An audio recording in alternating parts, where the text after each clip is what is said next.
Welcome back to the shop. You ever have a set of jeans you like and the buttons fall off of it?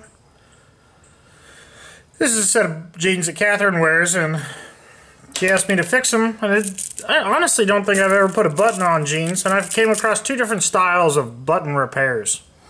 I guess the most important thing is to make sure the button is the right diameter. You don't want the thing to be too small. And the two styles that I found, one was, as simple as could be. It has got a screw that screws into the back of this cap, and that retains the button in place, which is probably okay. However, I'm pretty confident that at some point this screw would back off and you'd be walking around with your pants falling off. There's a second brand, or style I should say, of a button with a, looks like a nail, and you crush this nail down inside of there, and that retains the clip. This is the style that I'm going to put on there today.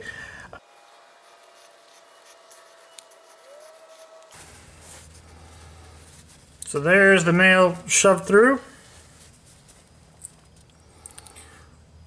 Here's the button. Now the button is going to sit on this die on the bottom.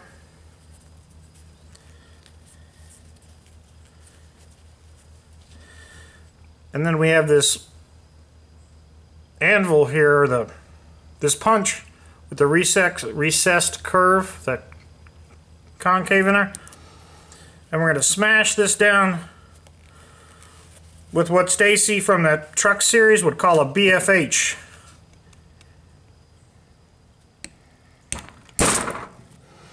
Take two.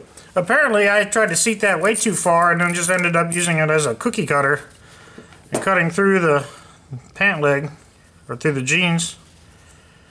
Try this again.